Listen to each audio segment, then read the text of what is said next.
이 신명기 5장에도 10계명이 나옵니다. 거기에 제5계명이 신명기 5장 16절에 이렇게 말씀하고 있습니다. 너는 너의 하나님 여호와의 명한 대로 내 부모를 공경하라. 그리하면 너의 하나님 여호와가 내게 준 땅에서 네가 생명이 길고 복을 누리리라. 아멘. 자, 이게 부모 공경하라, 효도하라는 거예요. 이 효도하라, 부모 공경은 가정이 사회 최소단이잖아요. 그러니까 사회의 가장 기본 질서를 효도할 때 세우는 것입니다. 그래서 이 세상을 세우는 계명이에요. 이 효도 계명이 무너지면 가정만 무너지는 것이 아니라 사회 질서가 무너지고 파괴됩니다. 자, 효도할 때 효자는 늙을 노자에다가 밑에 아들 자자예요. 연세 드신 부모님을 자녀가 정성껏 자식의 도리를 다하라. 이것이 모든 질서의 시작이라는 거예요. 반대로 불효죄가 만연할 때 윤리가 흔들릴 뿐 아니라 사회는 문란해지고 가정의 미래도 나라의 미래도 이 지구촌의 미래도 캄캄해집니다. 그래서 잠언 20장 20절 우리 다 같이 읽으시죠. 자기의 아비나 어미를 저주하는 자는 그의 등불이 흑암 중에 꺼짐을 당하리라. 그러니까 불효자는 새카맣게 된다 이거예요. 그 다음에 이 제5계명은 1에서 4계명이 하나님에 대한 계명이고 5에서 마지막이 사람에 대한 이 대인관계에서 제일 첫 번째 계명입니다. 그래서 약속이 있는 첫 계명이 이 효도하라는 거예요. 부모를 진정으로 공경할 줄 알 때에 살인죄를 짓지 않습니다. 가정을 파괴하는 바람 피우는 짓을 하지 않습니다. 도둑질하지 않고 거짓 증거하지 않고 탐내지 않고 제대로 된 삶을 살 수 있다는 거예요. 자, 오늘 이 제5계명 내 부모를 공경하라고 해요. 부모는 우리가 이 땅에 태어나서 처음 맺는 관계가 부모와 나와의 관계, 부모와 자녀와의 관계. 부모가 누구예요? 아버지 부자, 어머니 모자. 아버지, 어머니. 자, 아버지, 어머니를 좀 더 구체적으로 보면 아버지. 히브리어로 아브라 그래요. 아바, 아버지 할 때 아빠, 한국말로 아빠라는 거예요. 자, 성경에 나타난 아버지는 사랑으로 훈계하고 축복하고 심지어 부려먹지만 자녀라도 이해하고 사랑하면서 끝까지 기다리는 자가 그게 성경의 아버지의 모습이에요. 누가복음 15장 탕자의 아버지의 모습을 볼 수 있습니다. 우리 다 같이 보시죠. 이에 일어나서 아버지께로 돌아가니라. 아직도 거리가 먼데 아버지가 그를 보고 측은히 여겨 달려가 목을 안고 입을 맞춘다. 부려막힌 자식 드디어 바닥치고 깨닫고 돌아올 때 먼저 보고 달려가는 사람이 아버지더라고요. 이 자식에 대한 아버지의 사랑은 끝없는 애정이 있는 거예요. 표현은 좀 잘 안 할지 몰라도 그 속에 그 애정은 아버지의 본성이다. 성경에 여러 아버지들이 나오는데 성경에 뜨거운 자식 사랑을 가진 야곱이라는 사람이 있어요. 그 자식 아들이 몇이었어요? 12명이었어요. 아들을 다 사랑했어요.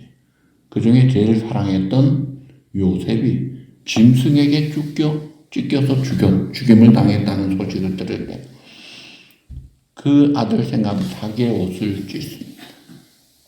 자기의 옷을 찢고 굵은 배로 허리를 묶고 오래도록 애통하면서 다른 사람이 위로를 해도 헛되어서 그가 그때 한 말이 내가 슬퍼하며 음부에 내려가서 아들에게로 가리라. 나도 같이 죽겠다. 이게 아버지 마음이에요. 아들의 죽음 소식에 같이 통곡하는, 가슴에 묻는 게 아니라 자기도 죽겠다는 거예요. 그 성경에 나타난 아버지들의 모습. 그 다음에 또 어머니는 우리가 아는 대로 자식을 위해서 모든 것을 희생하는 그 어머니, 모정으로 불붙는 헌신된 어머니들을 봅니다. 모세 뒤에 애굽왕 바로의 왕명을 무서워하지 않고 당당하게 믿음으로 나가는 어머니, 누구예요? 요게벳. 사무엘 뒤에는 위대한 눈물로 기도하고 하나님 앞에 나아갔던 믿음의 기도의 용사 한나가 있어요. 세례요한 뒤에는 계명대로 흠없이 행하던 엘리사벳이고, 그 다음에 예수님 뒤에는 처녀의 몸으로 아들을 잉태할 것이다, 돌 맞아 죽을 목숨을 걸고 말씀에 순종했던, 말씀대로 내게 이루어지리다고 자신을 바쳤던 마리아가 있습니다. 믿음의 사람 디모데 뒤에는 어머니 유니게 외조모 로이스가 있어요. 그러니까 위대한 사람 뒤에는 반드시 위대한 어머니가 있더라. 자, 사랑하는 아버지, 사랑하는 어머니, 그 내 부모를 공경하라.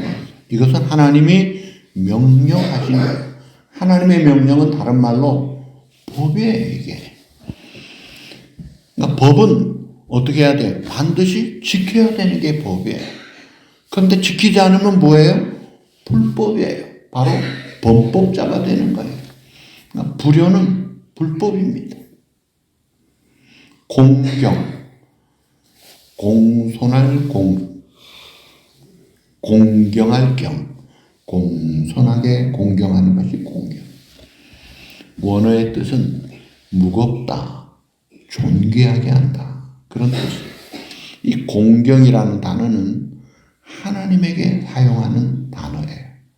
잠언 3장 9절 다 같이, 내 재물과 내 소산물에 처음 익은 열매로, 자, 처음 익은 열매로 누구를 어떻게 하라? 여호와 하나님을 공경하라.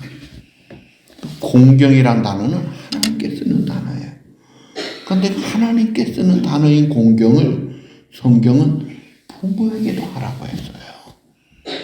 극진히 부모를 섬겨라. 하나님 대신 내게 생명 주신 분이 부모님이에요. 내가 생명을 부모님께로부터, 하나님으로부터 부모님을 통해 받았어요. 그래서 이 부모를 공경하는 것은 곧 생명의 주인 대신 하나님을 공경하는 것과 마찬가지다. 내 부모를 공경하라. 이것은 지극히 합당한, 마땅히 지켜야 될 법이지, 뭐 부모 공경하는 게 특별한 게 아니에요. 아유, 쟤 참 부모 공경하네, 기특하다고 하는데, 기특이 아니라 그게 정상이에요. 근데 우리가 삐딱해져 가지고 정상을 기특하게 보고 있습니다. 그만큼 우리가 망가져 있는 거예요. 자, 하나님은 우리에게 하나님을 공경할 뿐 아니라 네 부모를 하나님같이 공경하라고 하면서, 그럼 우리가 힘들잖아요. 공경하는 게 쉽지가 않잖아요. 근데 거기에 하나님이 약속을 하셨어요. 축복을 보상하셨어요. 그리하면 내가 생명이 길고 복을 누리리라. 10계명이 10가지인데 그 중에 복을 약속하신 게 두 가지 계명이에요. 두 번째 계명에서 지키는 자에게 1000대까지 복을 주겠다. 그 다음에 제5계명, 부모님을 공경하는 자에게 하나님은 신명기 5장 16절 거기 보시면 내게 준 땅에서 네가 생명이 길고 복을 누리리라. 생명이 길고 복을 누리라. 조금 이따가 보여주세요. 자, 여기에 신명기 5장 16절에 사실은 그리하면이란 말이 두 번 원문에는 반복이 돼요. 부모를 공경하라. 그리하면 너의 생명이 길게 될 것이며, 또 그리하면 내가 복을 받을 것이다. 장수와 번영의 복을 부모 공경할 때 두 가지를 다 주시겠다는 거예요. 근데 우리가 천국이 뭐예요? 장수가 아니라 영생이에요. 축복을 완성한 곳이 천국이 그 완성된 곳인데 그 천국의 복을 미리 누리도록 하는 게 부모 공경이에요. 이게 우리에게 얼마나 축복으로 주신 나를 살리고 세상을 살리는 그런 중요한 계명입니다. 자, 그 다음에 내 부모를 공경할 때 우리는 보통 내 낳아주신 부모님을 생각하죠. 자, 그런데 낳아주신 부모님도 물론, 그러면 뭐 장인 장모님은 아닌가? 그건 물론입니다. 다 똑같이 부모님이에요. 그 정도가 아니에요. 자, 우리가 신구약 성경을 핵심으로 요약해서 문답을 만든 것이 대열이 문답이 있고 소열이 문답이 있어요. 대열이 문답은 지도자들에게, 소열이 문답은 어린 피교육생들에게 주는 것인데, 대열이 문답 124번, 소열이 문답 64번, 이게 같은 내용인데 거기에 이제 보여주세요. 자, 대열이 문답 124번에 보면은 다 같이 보시죠. 다 같이 읽읍시다. 5계명의 부모는 혈육 부모만 아니라 연령과 경험에서 나보다 위에 있는 사람과 가정이나 교회나 국가에서 하나님의 뜻을 따라 권위와 경륜에 있어 나 위에 있는 사람을 의미한다. 그 밑에 성경 구절이 다 이게 그 기초가 되는 이 성경을 근거로 하는 말이에요. 그러니까 내 부모를 공경하라 할 때 부모가 나를 낳아주신 혈육의 부모만이 아니라 더 포함되는 게 저분들이다. 물론 가정의 최고의 권위자는 부모입니다. 부모가 기본적인 최소한의 단어인 가정에 태어나자마자 만나는 부모님에게 평생 어릴 때는 순종만 하면 돼요. 잘 모르면 순종하면 돼요. 철들면은 이제 공경해야 되는 거예요.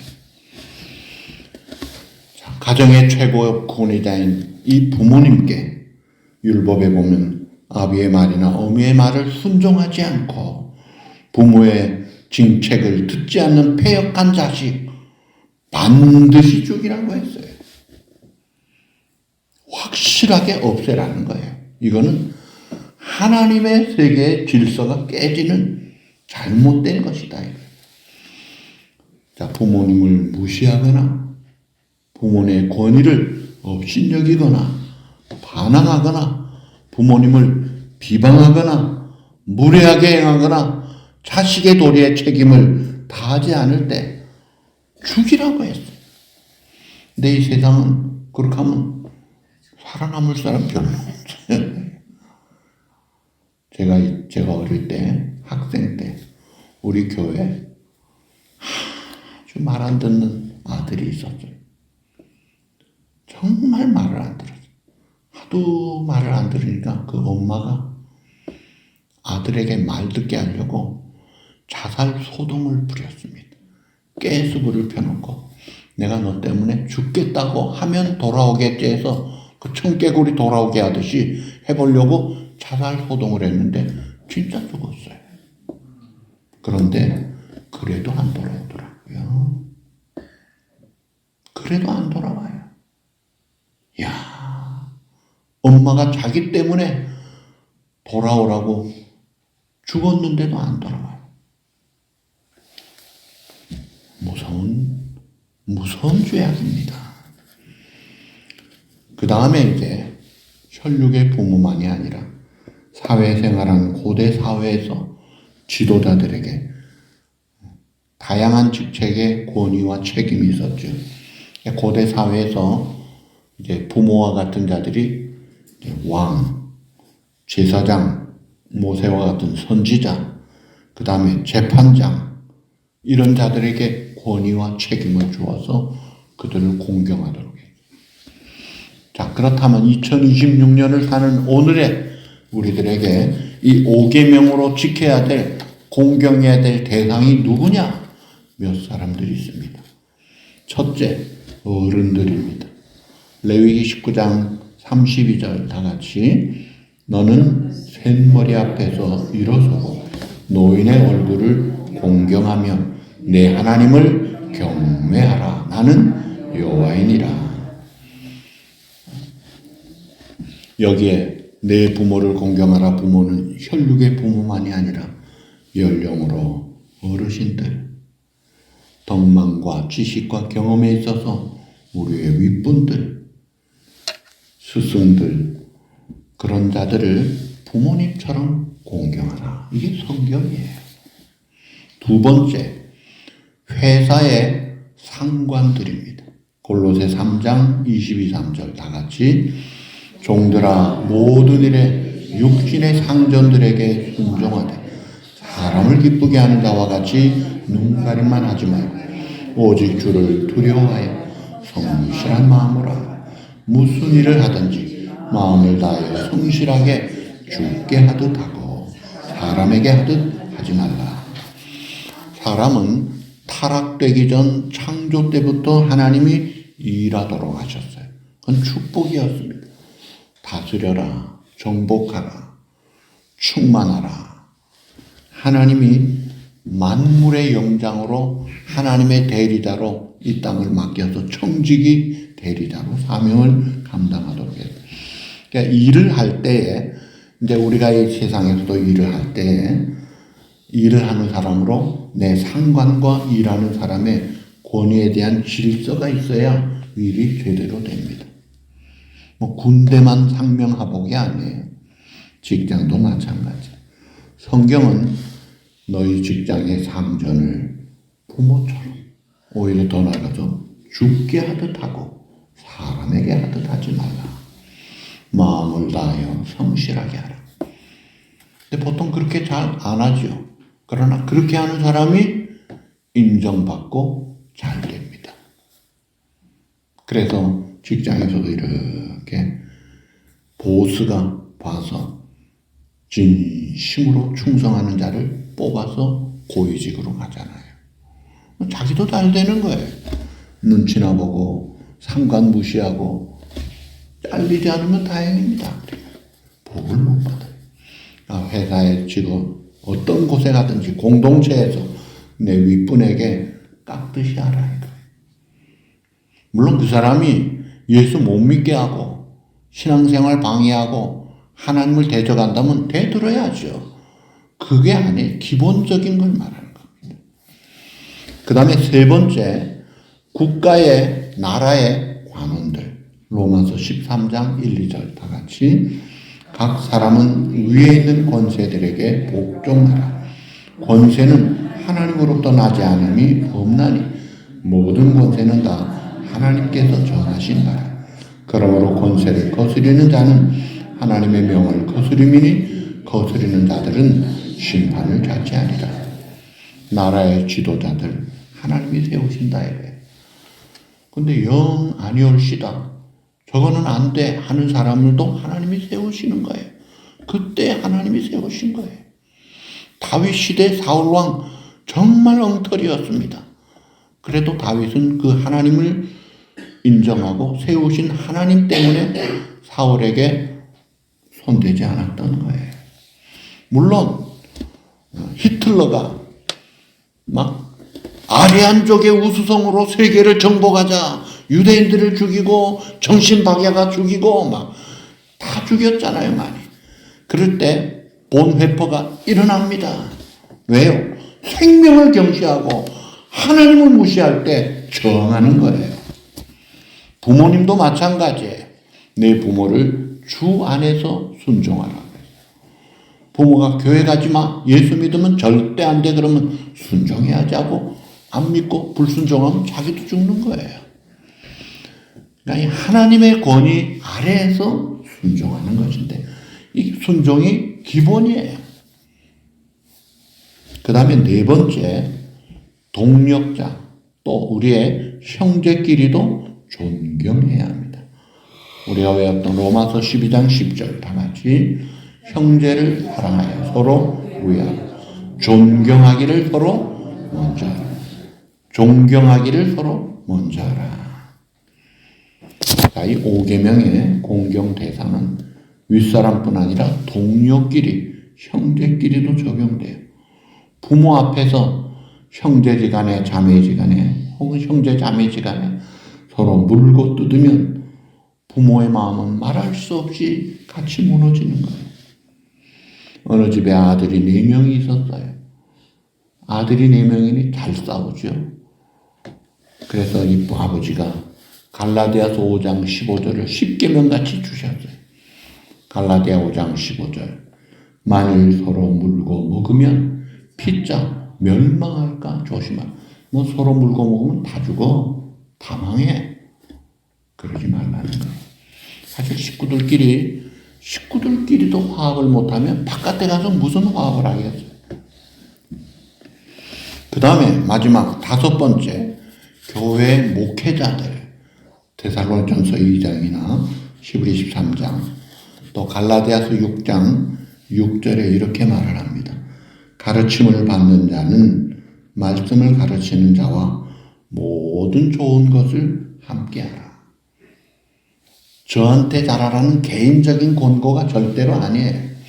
성경의 권고입니다. 말씀을 가르치는 자, 그를 말씀을 받는 자는 최선을 다해서 잘하라. 모든 좋은 것이 있으면 함께하라. 우선순위를 두고 챙기라는 거예요. 성경에는 신앙으로 양육하는 그런 지도자들을 아버지라고 부르는 경우가 너무나 많습니다.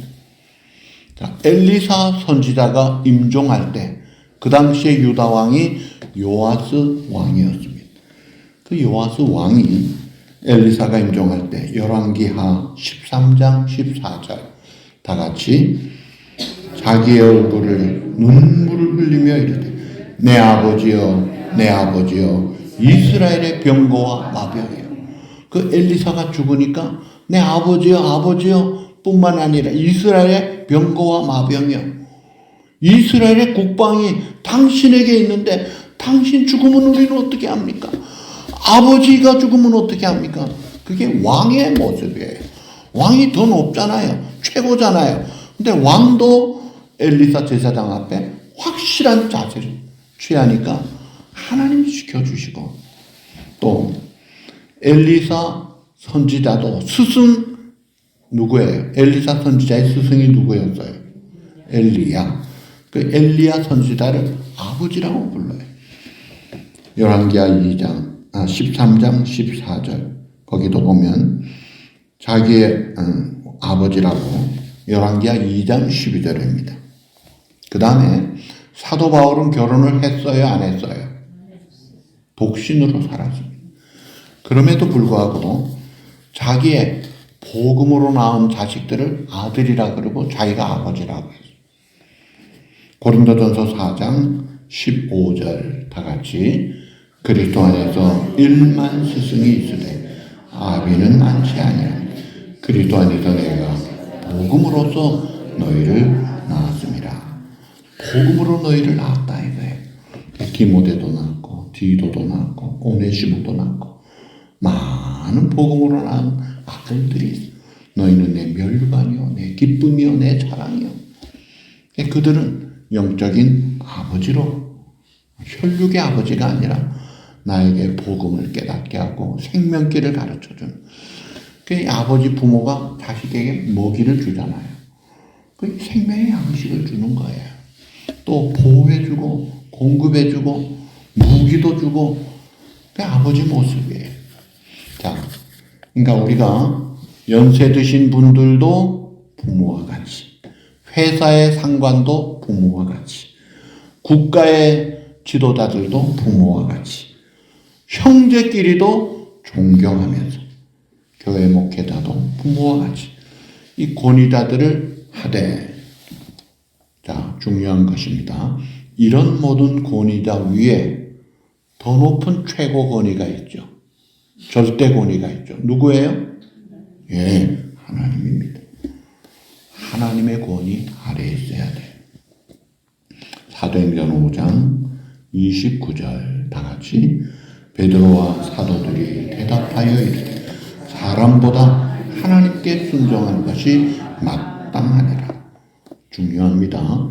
사람보다 할 때 사람은 앞에 말한 모든 사람을 다 들어갑니다. 그 사람이 부모든 연장자든 회사의 상관이든 국가의 관원이든 동력자 형제든 교회 목회자든 상관없이 그 사람들보다 하나님께 순종하는 것이 우선이고 마땅하다는 거예요. 그러니까 혈육의 부모, 광의의 범위의 넓은 부모 위에, 상전 위에 하나님이 계신다 이거예요. 대통령 위에 하나님이에요. 왕 위에 하나님이에요. 이번에 트럼프 대통령이 국방부 장관 신앙생활 잘하잖아요. 기도해라고. 그러니까 기도 내용이 뭐예요? 하나님이여, 우리 대통령이 하나님의 뜻을 잘 받들게 해주십시오. 그렇게 기도하는 거예요. 우리가 대통령 뜻 잘 받드는 게 기본이지만 대통령은 하나님의 뜻을 받들어야 돼요. 왜요? 절대 주권의 최고 권위가 하나님에게 있기 때문에. 그러면 질서가 되는 거예요. 보장이 되는 것입니다.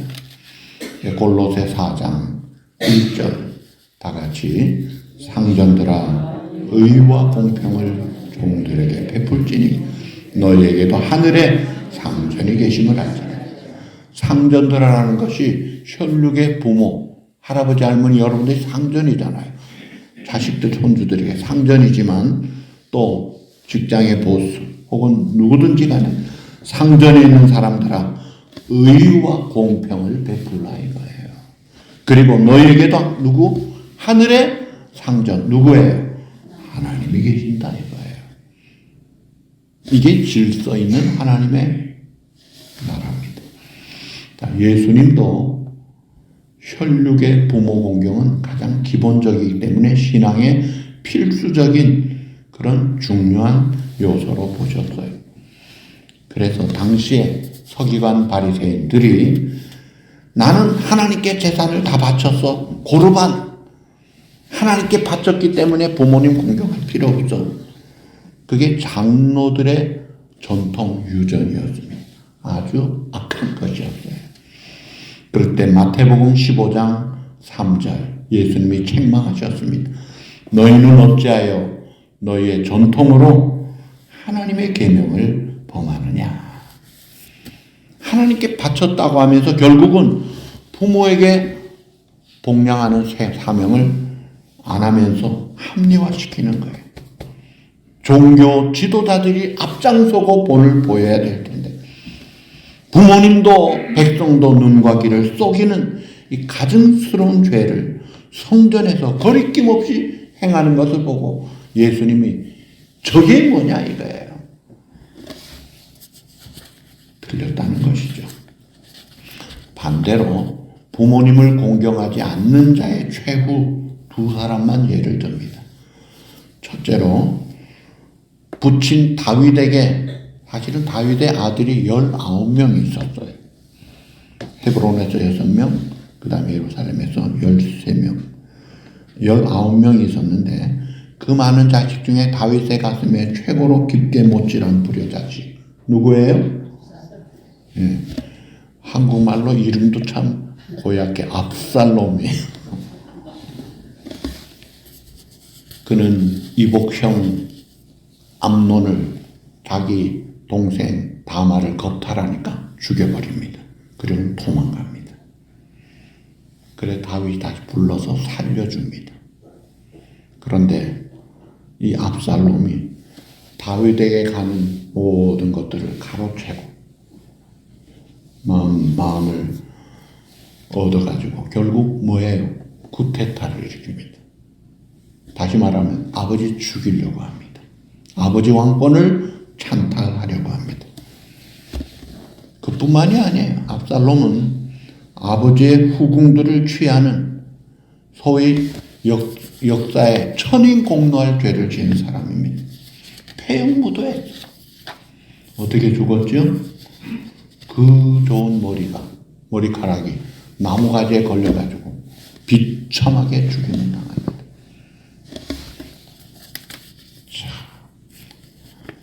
정수리부터 발끝까지 흠없다고 했던 그 압살롬.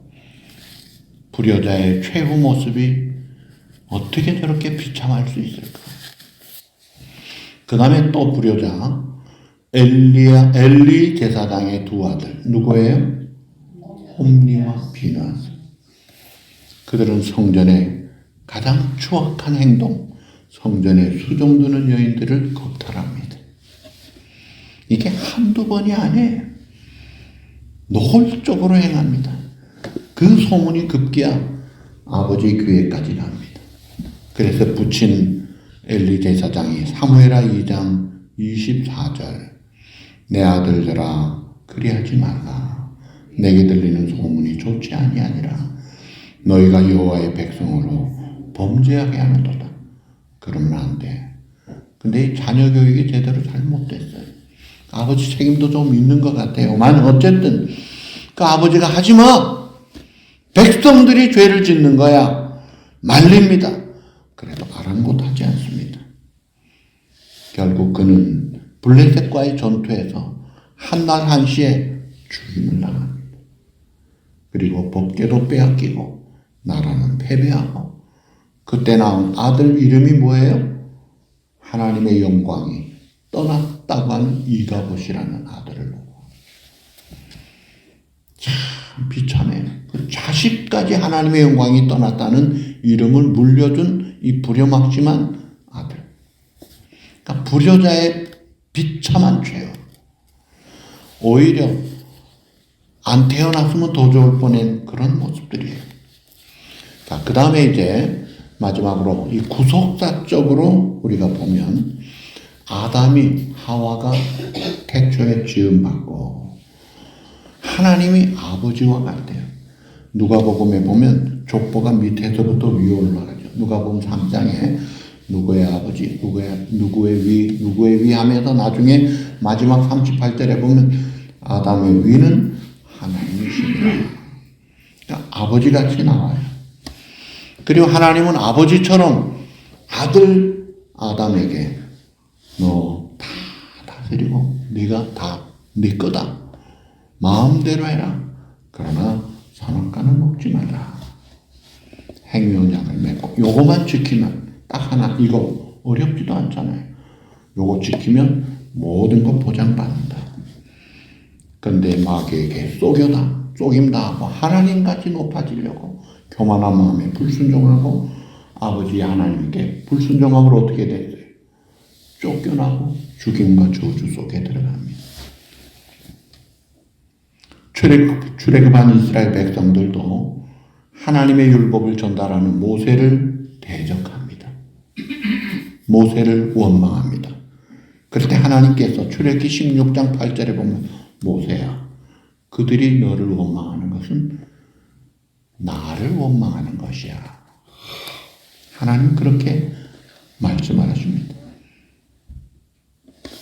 성경에는 하나님의 사랑을 부모의 사랑으로 비유를 하고 그래서 하나님과 성도의 관계를 아버지 아들 관계로 많이 말씀하셨어요. 그래서 신명기 32장 5절 하나님을 아버지라 또 시편 89편 26절 주는 나의 아버지라 여호와여 주는 우리의 아버지라 이사야 64장 8절 하나님도 언약의 백성들을 향해 출애굽기 4장의 아들이라 백성들은 하나님을 아버지라 하나님은 백성들을 아들이라 그런 관계가 오늘도 우리에게 있다 이거예요. 그 다음에 성부 하나님께 최고의 효를 바치신 분이 성자 예수님이에요. 그는 하나님을 아버지라고 하면서 인자에 온 것은 내 뜻이 아니라 나를 보내신 아버지의 뜻을 이루러 왔다. 초질관 절대 순종했습니다. 뿐만 아니라 우리에게도 주기도문을 가르쳐 주실 때 주기도문 처음에 어떻게 시작해요? 하늘에 계신 우리 아버지여 너희의 아버지가 하나님이다. 그럼 우리는 뭐예요? 하나님의 자녀인 거예요. 우리의 죄값을 십자가의 홀로 담당하시고 길을 열어 화목하게 하신 그 예수님을 믿음으로 원수되었던 진노 속의 죽음에 빠진 우리들을 하나님의 아들 되게 하시고 하나님을 아버지라 부르게 하실 자격을 주신 거예요. 영접하는 자 곧 그 이름을 믿는 자들에게 하나님의 자녀의 권세를 주셨다. 그 하나님이 누구냐 이거예요. 세상에 어떤 것보다도 크신 하나님, 그 하나님을 아버지로 모신 하나님의 자녀, 이게 보통 권세자냐 이거예요. 보통 부자냐 이거예요. 그래서 사도 바울은 내가 모든 것을 가진 자라, 없는 것까지만 가장 부자가 나다. 왜요? 왜 그랬어요? 우리 아버지가 부자니까. 만약 여러분 아버지가 이병철 씨라면 여러분 어떨 것 같아요? 부자죠. 근데 이병철 씨 저리 가라. 온 세상의 주인 되신 하나님이 우리 아버지다. 예수님도 우리를 위해서 좋은 친구라고 하고 좋은 스승이라고 하지만 진짜로는 참 좋은 아버지셨습니다. 내가 너희를 위하여 목숨을 버리노라. 마태복음 26장 28절 다 같이 죄의 사함을 얻게 하려고 많은 사람을 위하여 흘리는 바 나의 피 곧 언약의 피니라. 우리를 위하여 대속의 피를 흘려주셔서 우리가 하나님의 자녀가 되게 하시고 하나님의 뜻을 따라갈 때 축복을 누리는 천국 하늘 가족이 되게 하셨어요. 그 예수님이 최소한의 공경도 못하고 예수님 십자가 잡힐 때 도망가고 부인했던 제자들을 부활하셔서 못난 도망자들을 찾아가십니다. 먼저 만나시고 조반을 준비하시고 와서 먹어라. 과거를 묻지도 않고 책망도 않으시고 네가 나를 사랑하느냐? 그래 됐다. 사명 감당해라. 버림받아 마땅한 자들도 오직 야갑의 사랑으로 끝까지 사랑하셨던 그 주님이 우리의 아버지 같은 분이에요. 그래서 오늘날 우리들은 이 땅에서 혈육의 부모님께 공경할 뿐 아니라 우리의 윗분들을 공경하고 또 위로는 참 아버지 되어 영원한 우리의 하나님께 공경하는 영육간의 참된 효자로 복을 받고 하나님께 영광 돌리는 그런 축복의 주인공들이 꼭 되시기를 주님의 이름으로 축복합니다.